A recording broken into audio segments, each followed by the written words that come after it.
Welcome to the Alchemy of Business Show with your host, Steve Rodgers. The Alchemy of Business Show is a podcast that mixes practical, actionable business solutions with soulful insights for anyone seeking deeper meaning in their lives and greater success in their work. Steve will be featuring purpose-driven leaders from all walks of life and getting insight into their journeys from failures to triumphs. So tune in to transition, transform, and evolve in every dimension of your business and life. And now your host of the Alchemy of Business Show, Steve Rodgers. Hello, everyone, and thank you for listening in or viewing in on the Alchemy of Business Show. We are looking to always focus on helping people make wiser decisions, creating greater profits in their life and business, and also having higher purpose. And today, our guest is going to be covering that and more, and many of the topics that probably have not yet been covered on the Alchemy of Business Show. And you may also very soon be recognizing his voice because the lead-in that you just did, actually one of the other many talents that this gentleman has is doing voiceovers and a lot of media stuff. So his voice was just on my lead-in to my show. But this, you're going to meet him in just a second. We have Mr. Joshua T. Berglan on the show today in the house. He is considered the world's mayor, a media disruptor, producer, a shock jock evangelist. I don't usually say that very often. A shock jock evangelist and author. Joshua, A.K.A. the world mayor. He's a voice for the voiceless. He's driven really to elevate passion and purpose and mission in other people's lives. And he does it in a really unique, different, sometimes controversial way. He's the chairman of the Live Mana World Foundation and Live Mana Network, the Shock Jock Evangelist. I challenge you to say that 3 or 4 times.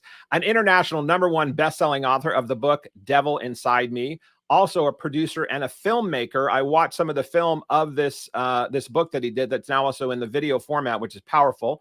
And he's also an expert in the future of media.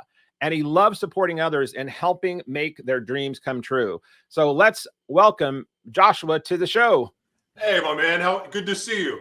Good to see you. The tables are turned. You've helped me behind the scenes on some of my stuff, and you've been a voiceover, and you've also done an engineer on a show or two. And I think on my very first show, you actually interviewed me for my segment. So welcome on a new turn of the table today. So welcome. I'm honored to be here. Well, thanks. Well, you have a very interesting background. So let's just jump into this. So number one, how do you get the title of the world's mayor? Let's start there. Well, it originally started when I was living in San Diego, and I was walking around. It was 5 o'clock in the morning. I was walking around Little Italy, and I just felt my spirit, like I was doing, saying my gratitude out loud. And I was just so grateful to be there because of where I'd been homeless right before I moved to San Diego, and the home I got, all of it. But the community of San Diego meant so much to me. And I was just so grateful for everything. I was like, I'm going to run for mayor of this place. And so I went on my show later that day and I was like, I'm running for mayor. And so people just immediately started calling me the mayor. I had no idea that my mom called me that as a child or said I was going to be the mayor one day. And long story short, after digging around and talking to different people, they would advise me, why don't you have a global mission? Why do you want to get stuck in one place? And I was like, well, screw it. I'll just be the world's mayor then. And so that's how it happened. But the thing is the mayor name in world's mayor has really nothing to do with me, because what a mayor's responsibility is to elevate everyone around them, to position them to where they can be great. And that is my philosophy on life. But more importantly, because I know one man can't get it done by himself, is to inspire other people to have the mindset as being a world's mayor. So that's really what it's about. But I do have a vision that the United Nations will give me an award one day, officially calling me the world's mayor. I love it. Well, putting it out, I know you're big on setting intention, affirmations, the power of thought, think and grow rich, anything the mind can conceive and believe it can achieve. So I will be glad to see you get that honor and that award. Thank you. So your path has not always been, the times I've met you, you always dress up, show up, you always look nice. You're in a tie or a jacket or yes, sir, no, sir. You're always Mr. Mr. Polished. And when I originally met you years ago, which I didn't connect the dots until we had another out of the blue meeting, but you and I had met at a conference many years ago. And then when I was starting my own podcast show and getting involved with some of the other distribution networks, you got referred to me to do some work on voiceover and different things within networks. So in creating that, people would see you and say, oh, this guy looks like he's polished, got it all together, has a great voice, has a great radio voice, has a great podcast voice. And that's all true. And with that all being true, you've also had other days that have not been as bright and looking. I'm sure there are days you haven't looked as dapper as you look today in past years with some of the challenges you've had. You and I had things in common with having alcohol addiction. I overcame drinking alcohol about 19 years ago. But there are many days that I didn't look as polished as I might today with my jacket and my shirt and my glasses on if I was hungover and having to go into work that day. I'm so glad I don't have that anymore. But you had those days as well, and not just with alcohol, but you've had a life that has been filled with various forms of challenges in your life, rooted initially from some partials of addiction. So how did you first start going, okay, I want to have this mindset of being mayor mentality, coming from not everyone knows your story, so we're going to talk about it in a minute, but coming from this past history where on your darkest day in the many years ago, was that even a consciousness? Was that always there and then the addiction stuff got in the way of it? Or did this mayor mentality come after you've overcome some of these many addiction paths you've come through? I was a functional chemsex addict, meaning that, I immediately, for the very first time I tried drugs, I immediately was a chemsex addict because the nightmares of being molested and abused all turned to fantasies the very first time I tried drugs. Mind you, the first time I did drugs, I did a bunch of them. But immediately at 18 years old, I immediately associated pleasure and relief and freedom, as crazy as that sounds to say now, but I associated that with drugs and sex. But I will tell you this, for me, I dreamed of being a talk show host and being a product pitch man like on HSN or QVC as a child.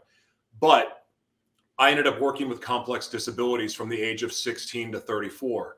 I loved fighting on behalf of those who could not fight for themselves. So while I was battling my own demons from abuse and abandonment and, being molested by men and women, all of that stuff was like I was angry and violent and living a double life, and my double life had a double life.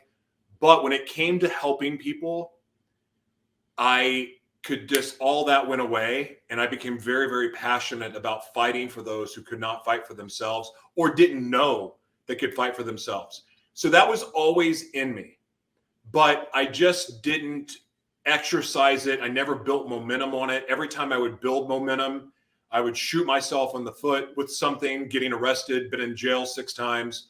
But I was so good at getting out of trouble that every time I told myself I was going to change and I would never do it again, it would take me a day or 2 or maybe a week until someone would come up to me and say, you're always going to be a piece of beep like your father. You're always going to be a junkie. You're always going to be this. You're always going to be an abuser. And I would take it personally and just walk away from my path because I wasn't committed to doing the work that it took to live the life that I was created to live. That trauma that you had in the early days, you mentioned, let's go back and unpack some of that because there's so much there, of course. And I know you've done many shows on this. You have your own network, you have your own shows, you've done various shows in the past that you've evolved through and talking about different iterations of this trauma, and you help other people do shows and you get this word out now. But before then, let's go back into the early days. So you mentioned about being and I know you talk about this openly in your book, The Devil Inside Me, that we're going to address in a minute, and just in your life in general. So, and this has happened to other people in the world. I would imagine it's got to be one of those horrific things as a young kid to be someone that you trust or thought you trusted or thought was safe to violate you in a way that you don't even understand potentially as a kid. So when did your first abuse issues start happening, and how did you process through that at whatever age you were at that time? At 7 years old, my sisters disappeared. Thought it was something I did, thought that I upset them. I didn't know the truth for 20 years, I think it was. That happened, but right after my sisters left, my whole world of innocence went away, because that's when I started to recognize my father's violence towards my mother, then violence towards us, and then also being molested by two guys. That all happened at 7 years old. So the physical abuse, sexual abuse, and the abandonment all hit pretty much at one time. Wow. And then the fear of saying something, because, hey, if you say anything, we're going to do this to you. And one of the greatest mind F's of all time to me is, your parents typically, or my parents, raised me to be honest. But when my dad would beat the crap out of my mom or abuse us, my brother and I, it was mainly me, hey, we don't talk about those things. Like, we got to keep that a secret. Yeah. Sweep it under the carpet. Yeah.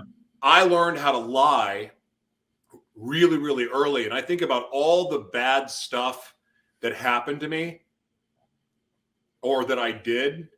I look back at it and it was learning to lie, which was the absolute worst, poisonous thing, traumatic thing that ever happened to me, because that lying carried up into my adult life.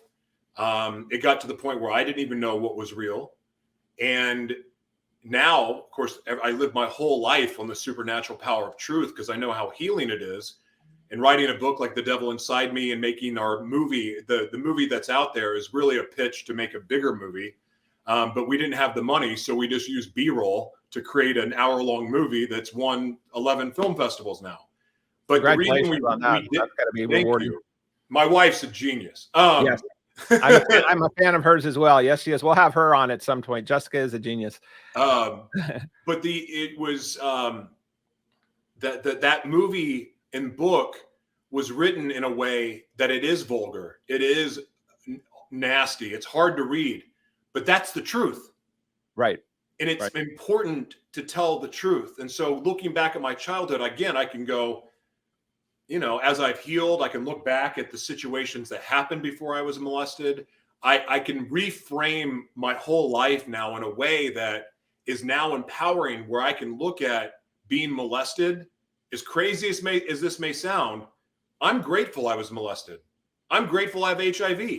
I'm grateful that I was a chemsex addict. I'm grateful that I struggled with my sexuality. Why? Because none of that has a power over me anymore.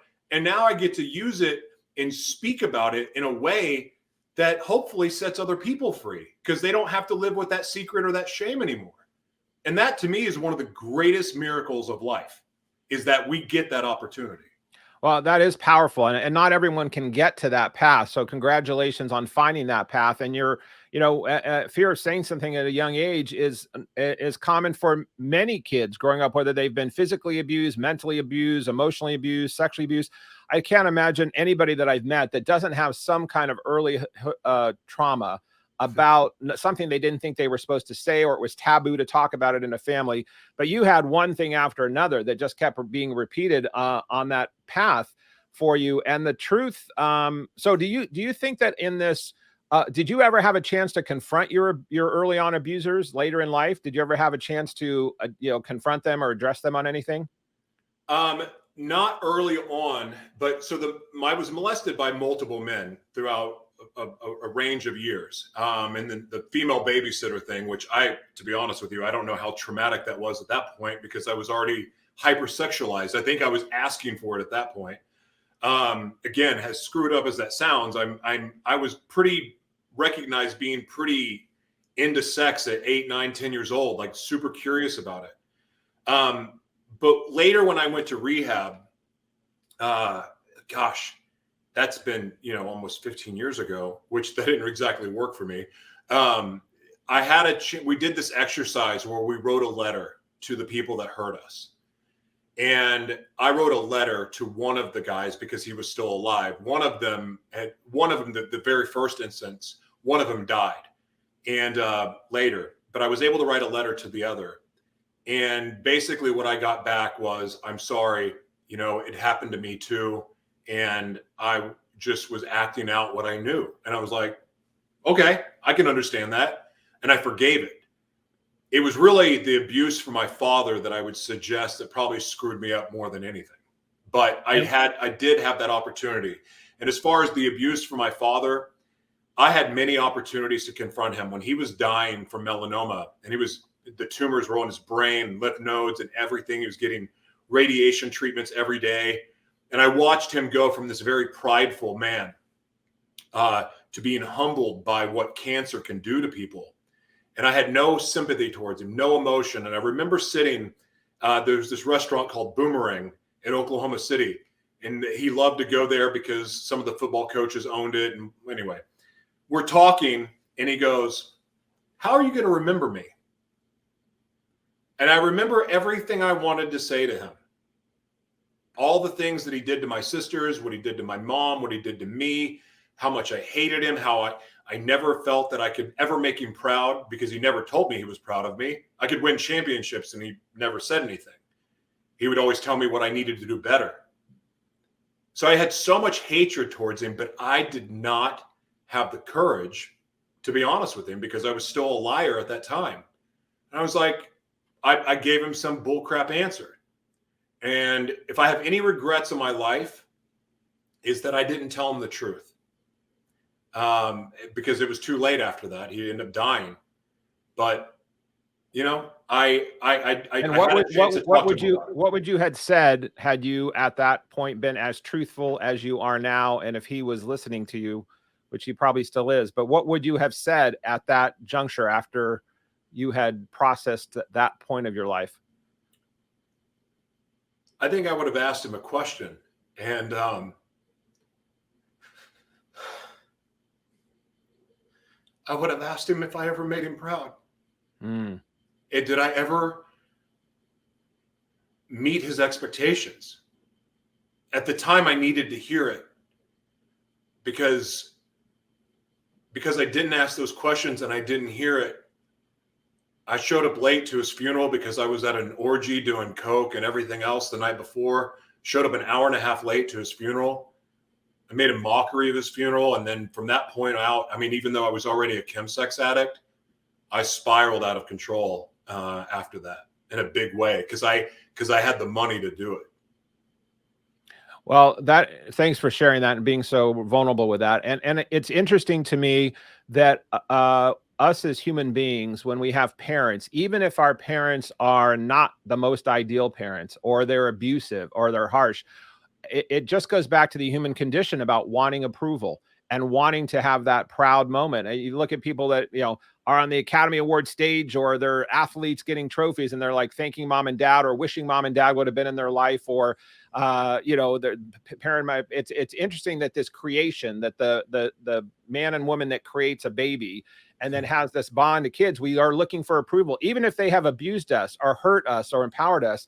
And it's that human condition of being able to put both of those components into ourselves of the light and dark. And I want to come back on, we're coming up on a break here we have to roll into, but it's this light and dark of, you know, behind my desk here, for those that can see that are on a video, we'll see a yin and yang sign, which is the light and dark, and it's the as above, as below, and that the cold and the cold and hot, and the light and dark.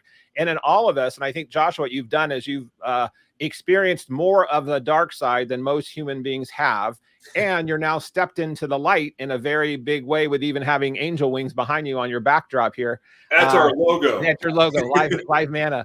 But you know, that is what all of us has in human beings. It's in society, it's in the world, it's in people, it's in us as human beings. And sometimes it's darker and it's lighter in depending on the situations we're in. But it is very interesting to, on his deathbed, instead of telling him how much more he had hurt you, to ask him if he was proud of you. So that's very telling. So let's come back, listeners. I hope you'll come back. We are going to talk more about business, life, sex, addiction, finding the light, and then finding ways to make higher purpose, no matter what your challenges have been, no matter how dark your path is or has been, how do you still dress up, show up in the world, and realize that there's still a lot of worthy things to be doing in lieu and in place and in gratefulness of all of that? So come back. We'll be right back on the Alchemy of Business Show. Thank you for listening in.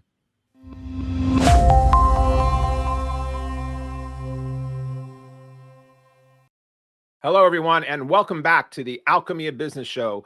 We are here with Mr. Joshua T. Berglan, and we are talking about shock, jock, evangelist type topics that cover anything from God to higher power to business to orgies to what was the other word you used? Chemsex addict, right? Yeah. I don't want to make light of it, but some of these new words I'm making sure I'm maneuvering through. Don't Google it. Whatever you are, if you don't know what it means, go to Encyclopedia. Do not just Google it. They'll have a new subscription they have to subscribe to, right?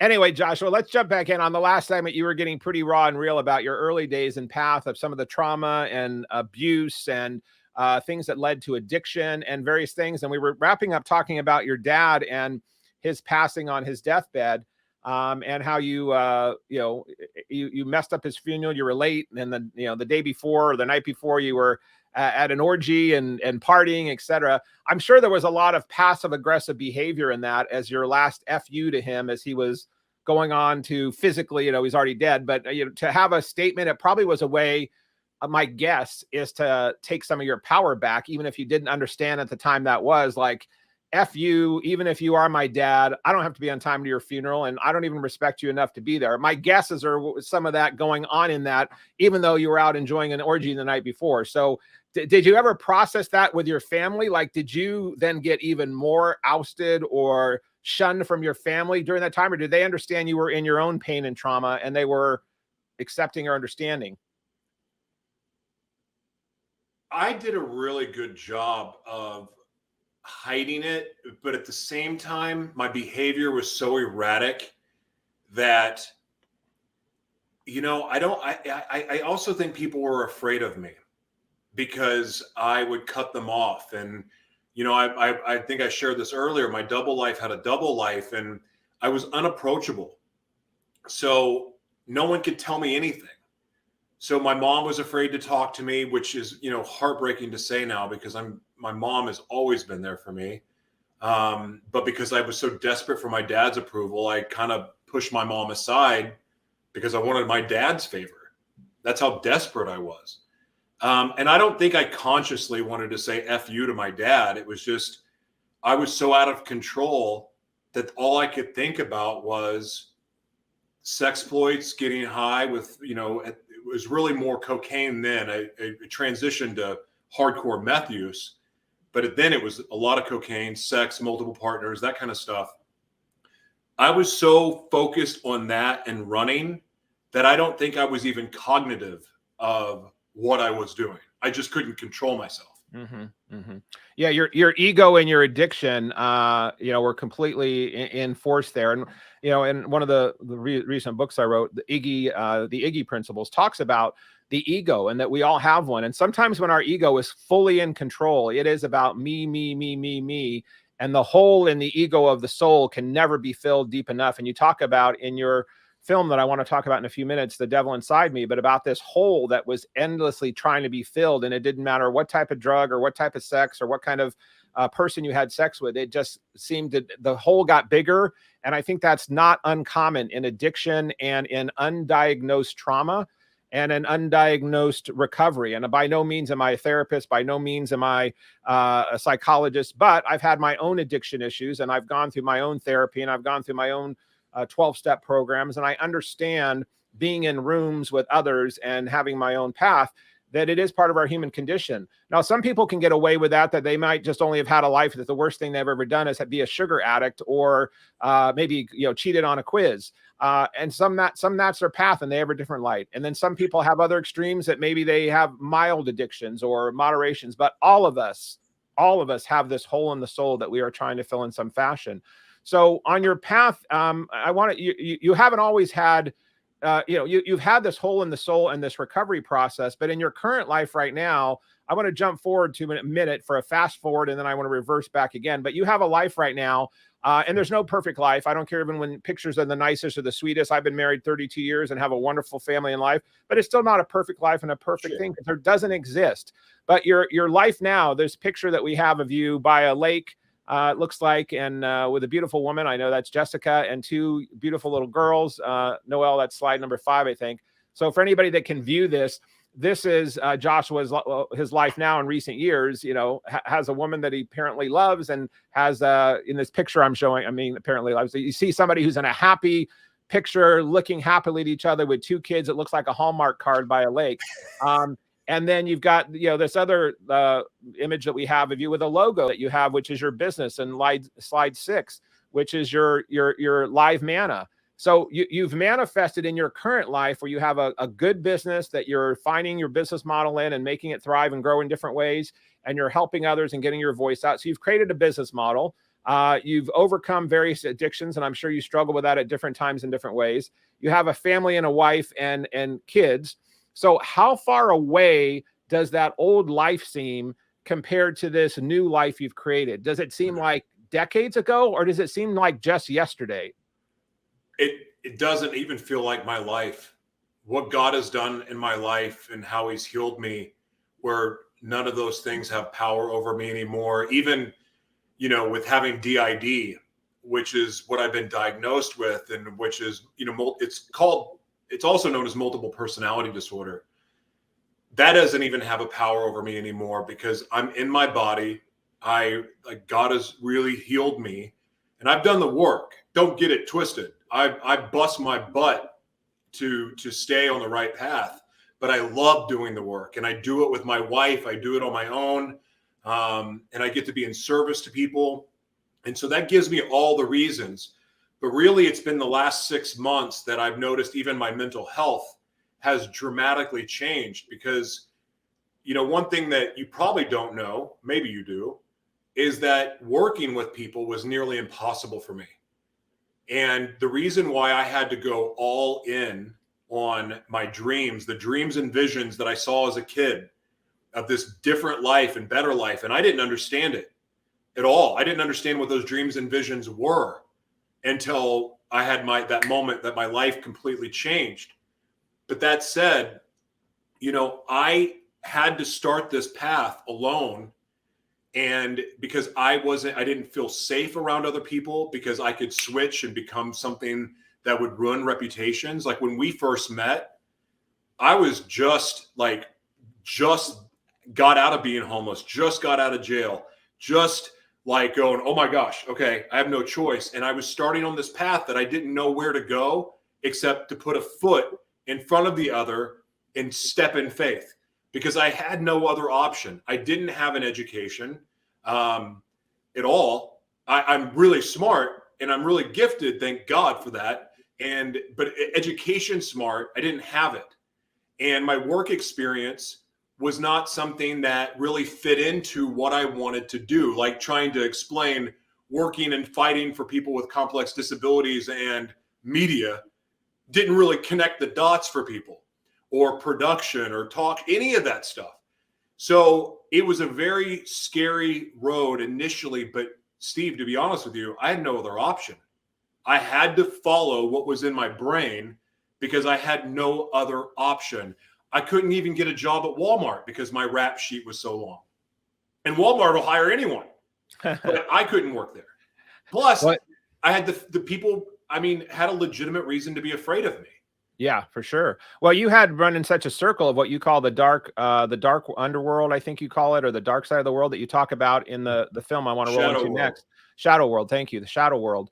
And in that, that has its own world and its own rules and its own streetwise things that you learn and use, I'm sure, of surviving, of transactions, of money, of, you know, so it's not like, I mean, all you have to do is look at, you know, any underworld of mafia or gangster movies. I mean, it's still a business, whether it's in the dark world or not. I don't care if it's a sex trafficking world or drugs or alcohol, it's still a business. And there's still skills that have to be used in there. And obviously you've taken some of those that you learned in a really horrific way and adapted them over. But along your path in the early days, you still, before you got too far down the path, you still were a functioning, making money guy in the early days. I remember from some of your story, and then also, so and many people out there who may listen to this at some point may be like I was. I was a functioning alcoholic for many years. I put on the suit and tie, and I put the briefcase in my hand, and I go out to the corporate job and do it, and then I would drink heavily each night. And so you did that in a more extreme way, but you knew how to make money, right? I mean, was that on the sales side? Is that you excelled making money in sales, or what did you do while you had the money to make drugs before you maybe had to do other things to get the drugs? But what was your early on skills that you had? Was it in sales? Was it in tech? So for me, I was very fortunate to grow up in a home. Like, we went to the country club every day. We were always going to black tie events. My mom won Mrs. America. My dad was a very successful entrepreneur, but also his band had 2 top 10 hits in the 60s. And, so he was always playing music. I mean, we were about it. We were going on vacations. We were doing all the things. So I knew what success looked like, but my parents, God bless them both for this, taught me to treat everybody the same. So even though I was getting dropped off at the country club as a kid, it's you be respectful to the gardeners, the people that are taking care of stuff, the employees. You treat people with respect. And that was beaten into me pretty literally, actually. And so when you were commenting about my yes, sir, and all of that, that's how I was raised. And that hasn't changed for me. And I do believe that we should be respectful to others and communicate this way. So even though I saw all of that, and that really, really helped me. But I went into work with my father because, again, I wanted to make him happy. And we had a medical equipment business. And so I was very involved in every step of the way with that. And I made really good money, but I loved being in service to people. So at 18 years old, 19 years old, 20 years old, 21 years old, like, I was making really good money. So I learned how to earn it. I had the work ethic. I had all those things installed in me, and also never being satisfied, which can be looked at as a pro or con, but I am a perfectionist. And that helped me a ton. And after we sold our company, the healthcare company, I got into the skincare business right after my father died. And it was a drunk night in Vegas, crazy story. But how I got skincare, buying the distribution rights to the skincare line that we later took public, I was already still making even more money and had more money than I ever had in my life. And that is what afforded me to go nuts, like cocaine parties 4 nights a week, doing, an 8-ball or 2, bottles of tequila, champagne service, hookers, you name it, doing all of it. And it wasn't until it was that period after I lost everything. And that is when the money challenges started for me, because all of this natural talent that I had, this ability, the gift for gab, good relationships, I napalmed all of that. I napalmed all of it, not on purpose, but just my behavior. Right. I became so erratic. And then I realized that, it became a much more challenging road right after I decided to turn my life around. And it was amazing how that worked, because most of the most extreme challenges I've had in my life really happened after I turned my life around, not all the stuff before. Well, and the power of thought, that's a great point to make, no matter where you're at what level of your life. If you've napalmed your life, and anybody listening in, maybe you've crushed a marriage, maybe you've ruined a job, maybe you've offended a parent or a brother or mother or sister so much they don't want to talk to you, whatever it might be, you can make this decision to change. And that's what I've learned about, I don't care where people are at in the world, what country they're in, what city, what environment. Sometimes it's easier than others. If you're in, if you're in a impoverished country and you don't have any water wells around you, I get there are definitely circumstances, but in most situations, when someone has the power of their mind to make up and they want to change their life and they want to get help, it's amazing how a shift can happen. So we only have a couple minutes in this segment, but do you remember the day or the week or the month that shift happened? And you said, I'm talking about the last time that it took. I know you probably had various false starts. I'm sure you probably tried stopping at various times, but on the smiley face guy that we see right now with his nice jacket and tie on and his nice logo and his nice wife package that you have as a family, and all the things you've packaged in your life that are wonderful, that you earned and you created and you've manifested. What was the turning point that was the final lever that caused that to be the first step that finally took? My sixth time in jail. When I was going through booking, I told them I had HIV because I did. But the reason I told them that is because I thought I was going to get special privileges. So they put me in the psych ward in LA County. I was put in isolation, and the prison cell was just a little bit bigger than me. I couldn't see anything in front of me or at the side of me, but there were people next to me, and all I could hear were their maddening screams.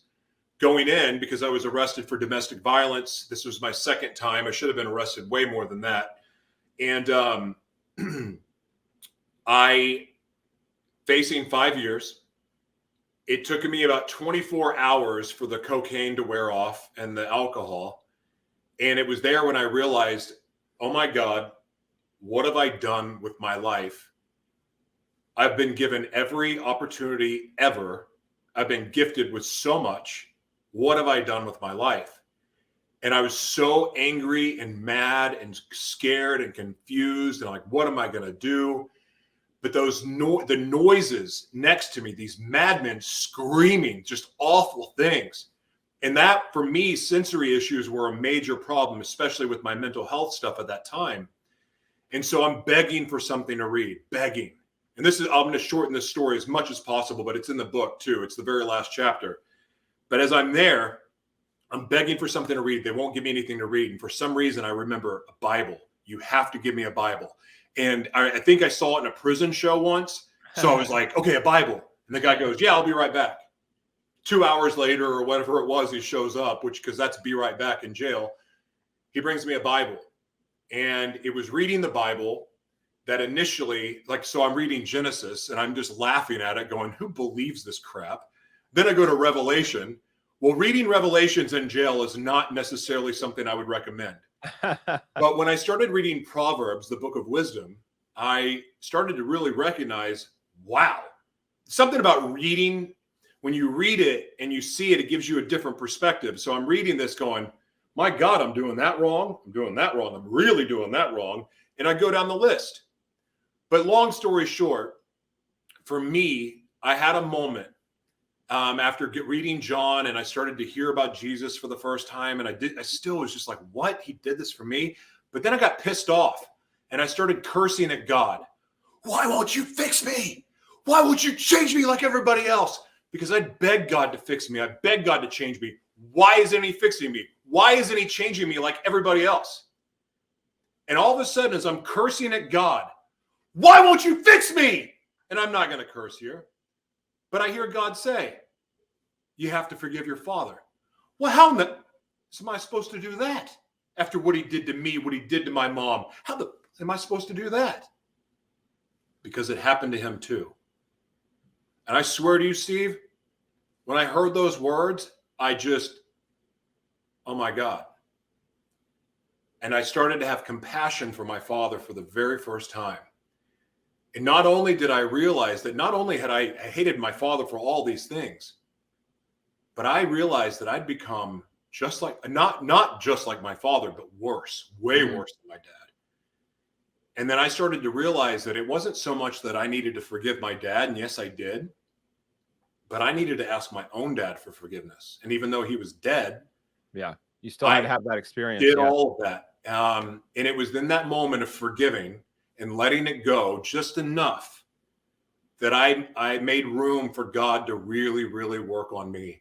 And I started to realize for the first time that all those dreams and visions that he gave me were this life that he had for me.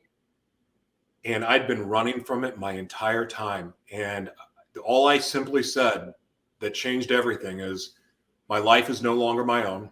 Take my life, it's yours. My life is yours. Use me, use all of me.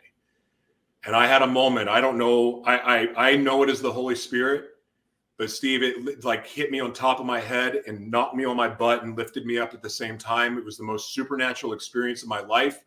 It sounds crazy. I don't know how to explain it except for that's what happened. And it changed me forever, because all the times that I tried to turn my life around, all the times that I tried to do it myself, for the very first time, I knew that I was all in for this path. And I wanted to know more of what God had for me. And ironically, ended up getting out of jail 4 days later, which with no charges or anything, which is still shocking because I should have been there for 5 years.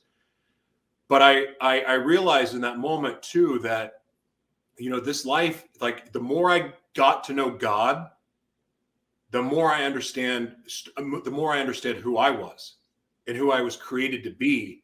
And it became so much easier to stay on this path because I wanted that. I wanted what I was seeing in my head. I was wanting the media organization. I was wanting to serve around the world. I was wanting to elevate people into their gifting so that they could live the life of their dreams. I wanted all of that. And I was committed like no shit to that process.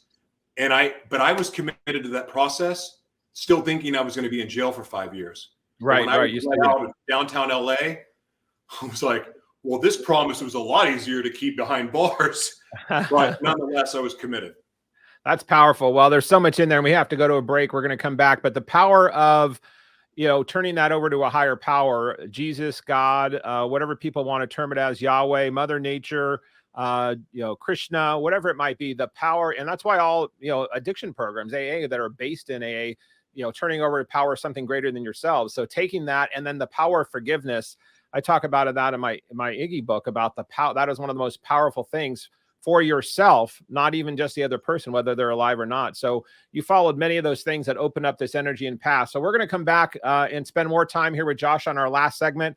We're going to learn how he turned this power of this energy that he had, this life awakening through his power of asking for help and guidance and turning his life over, and what he's doing with his life now in media and in film and video and helping others find their elevated purpose. We'll be going to be right back on the Alchemy of Business.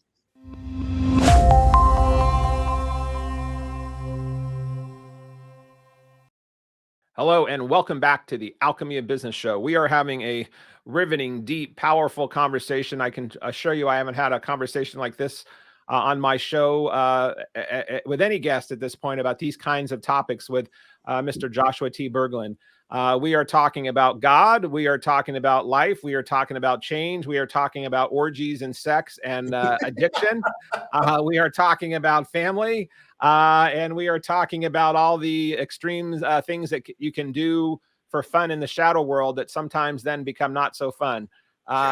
So that's a lot, Joshua, packing in the first 20, 30 minutes here. So let's roll back around on this scenario. So I was asking you before the break, what was that final thing? And you were giving a very riveting story about being in your jail cell, and you turned your life and power over to the will to God as you knew him. And that's your path through the Bible and through Jesus and through Christianity. And I am such an applauding person. I term myself as a spiritual business activist. And I'm not here to profess anybody on which path they should take to spirituality, whether it's Christian or Judaism, or I just applaud people that do. Yeah. So I want to applaud you for, I applaud you that you found something greater than yourself, and the great workings and teachings of Jesus, and the power of what the Bible has, whether people take that as parables or they take it as fact or truth, it's still pure gold as to a path and a journey as to how to live a very upstanding and worthy life, of how to treat others and how to find more fulfillment in your life. And it's all about love. It's about service. It's about realizing there are consequences for our choices, and there are other choices that we can make. So from that path, you get out of jail, you didn't do your 5 years. And then you said, okay, now I'm free. Instead of going back down to your next orgy or to your next chem below whatever you would do. How did you then next foot? And then when did you feel like, how long did it take when you felt you were running in your new program? Did you go to rehab? Did you get a counselor? What happened after you used the opening of God's energy? What happened after that? The quickest version of the story is I was just committed to the relationship with God. So it was in the Bible, and I was going to church and doing all of that stuff. But the church kept hurting me. Like, I would go to church and I would share my testimony because that's what we're called to do. And I was rejected. And I won't name the churches in Southern California, but they're the bigger churches, going to men's groups, and never felt welcome. Always felt shunned, like I didn't belong. And I'm like, what the hell is this? Like, I thought this was where I'm supposed to be. Exactly. This is supposed to be the accepting group that all sins are forgiven. And yeah, right. Exactly. So it was heartbreaking for me. But thank God that I was still committed to doing this path, like, because I knew it was better. But I didn't make it easy for myself. I was still battling with my sexuality, not knowing what I was. I was still battling with the temptations and the pull, because the spiritual high wears off eventually. So now I'm being pulled for this, and like the fighting and the grimming and bearing it. I didn't feel safe going back to a program because they were triggers. Like, I had so many triggers for myself. I didn't feel safe. So it all, for me, I was just like in church all the time doing the Bible thing, even though I felt nasty about it. I didn't even believe that God loved me fully yet, still struggling. The woman that I went to jail, we both went to jail, got arrested that night. She went home back to Oklahoma. I stayed in San Diego, or I was in LA at the time, and then ended up going to San Diego. She came back into my life. Well, I was committed to doing the work. She hadn't done the work and didn't do the work. So all of a sudden I brought more toxic crap back in me, or back into the relationship. I was on an amazing path. I was abstaining from having sex. I wasn't dating. I was just working on me, and I was becoming stronger. When she came back in my life, alcohol slipped back in.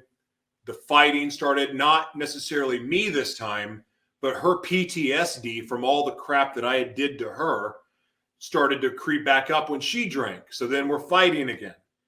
And it was a massive weight on me. And long story short, it was a massive battle. I ended up marrying somebody I didn't know. Oh, crazy thing. It was a woman I was interviewing, and all of a sudden I'm getting these visions, and I'm like, I'm supposed to marry this woman. And I was convinced of it. And she was convinced of it too.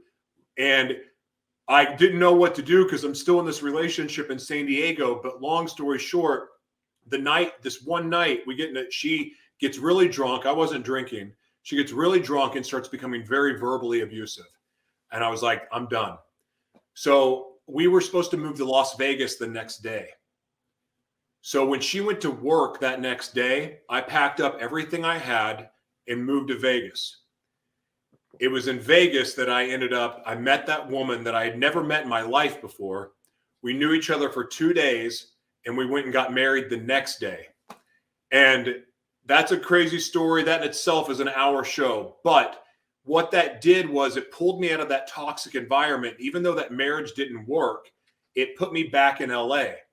It was in LA that I was in isolation. I didn't have a car because the last car I had, I was homeless in.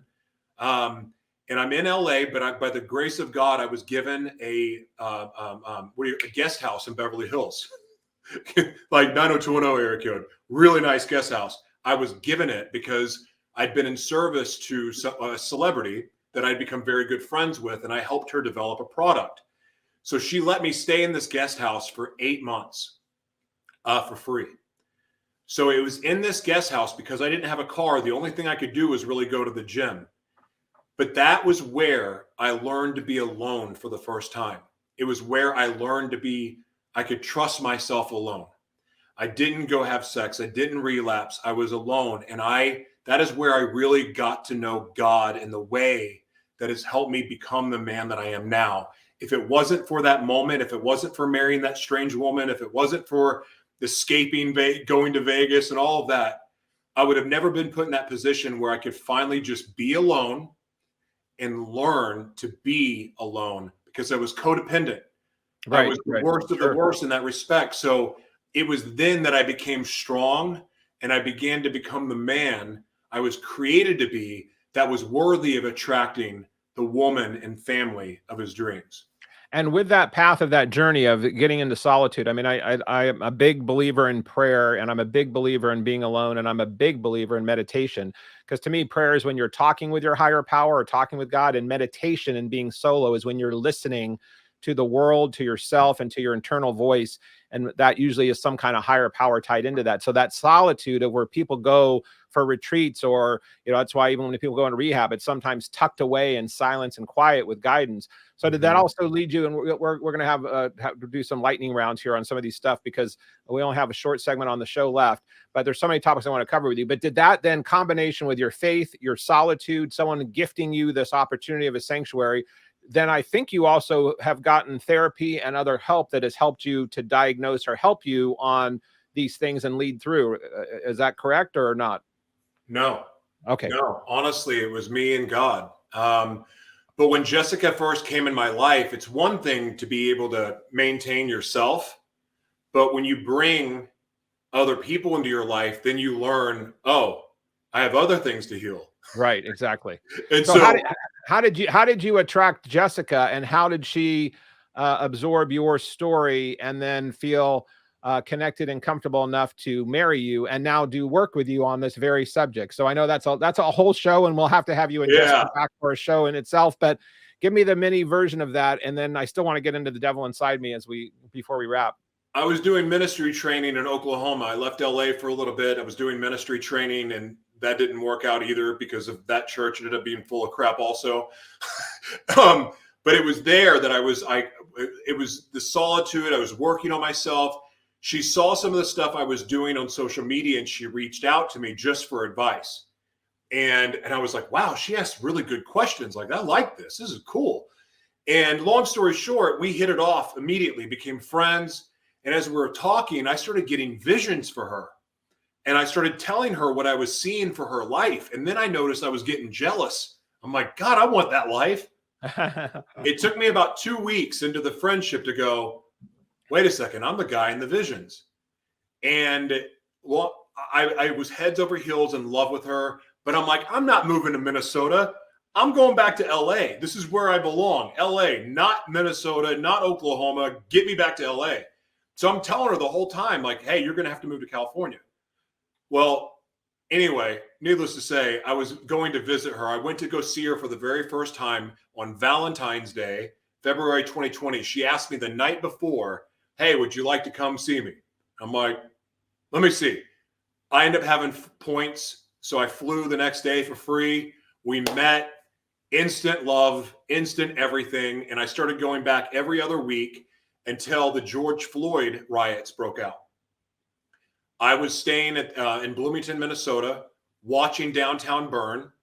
And we decided to go there and bring food to the National Guard and some of the protesters. And I felt in my spirit, I'm staying. So long story short, I never went home. And her and I just have been together since and haven't batted an eye. It's been amazing. Well, here's a picture that we showed earlier, but for those that have actual video access here, you'll see a picture of Jessica and the two young girls that you now have as your own, that you're your stepdaughters, but you said you consider them as your own. Yeah. So how have you? We don't have time to get into big piece of it because I want to ask you about the devil inside me before we close, but she's helped you. Well, I guess let's tie it in this way. You now have a marriage, you have a merged family, and we only have about 3 or 4 minutes left here in the segment, but you guys have now created this artwork in your film and video and the work that you do through Live Mana and through the work that she does as a graphic designer and graphic artist. So was it cathartic for you two to work on this devil inside me? And tell people, give them a little infomercial about what it is, and then we'll have it in the show links at the bottom. We'll have the links to your, but here's a slide, The Devil Inside Me, and then it's it's a book and it's a film video version. So give us a quick version on that and how you integrated that with Jessica, and we'll probably have to end on that note. So the big thing was when we were together, we noticed that we shared a vision for how we wanted to change the world. We also noticed that our gifting was very, very similar. So it was only fitting that we worked together. And she wanted me, she was a big fan of my old broadcast and she used to watch all the time. But when we came to this, it was time to write a book. It was time to write a book. And she wanted to be a part of it. And she encouraged me to go balls to the wall. And I felt in my spirit, it was very important to write a book that is not like another faith book, meaning it needed to be uncensored. It needed to be as violent as the reality was. Because if you can't feel the pain, how are you going to change? So I also wanted to write it out of respect to all of my exes and all the people that I hurt. She was very encouraging for this because I would not have written it the way I wrote it, and the graphics that she did for the movie would have not happened this way had she not been all in. But I didn't want my exes to be able to see it or watch it and say, he's full of crap. That didn't happen. Oh, it was way worse than that. I wanted to show the truth. so that it gave them permission, because not that they needed my permission, but sometimes people that have been abused and hurt and cheated on and all that stuff, they keep it inside because they're embarrassed. Mm-hmm. I wanted to put it out there so that even though I didn't say their names, I wanted them to know that I recognize what I did to them, and it wasn't right. It wasn't their fault, and that I was genuinely sorry, and I was going to be so honest about it that no one could dispute it. Powerful. Well, your comment, if you can't feel the pain, how you're going to change is key. And you obviously have had a lot of pleasure and a lot of pain in your life, some self-inflicted, some inflicted upon you.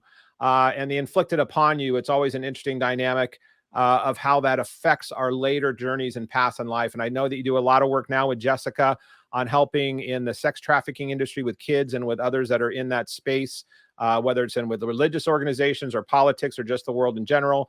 And I know that your work that both of you do in this space in general is powerful, and it's well needed. So I applaud you both on taking your pain and converting into change, not only for yourself and others, and then on using your voice in a vehicle. You have a great radio and show voice, and you've obviously used your talent for your own media to get your voice out.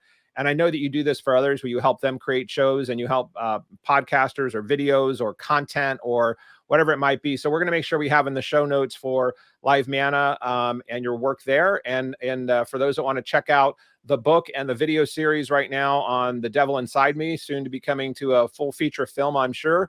Joshua, any closing words? I want to thank you for being so raw and real as you always are. And being the new man that you are, and still embracing and appreciating the prior man and boy that you've been, because that's all part of who you are on the light and dark side, and the shadow and the light.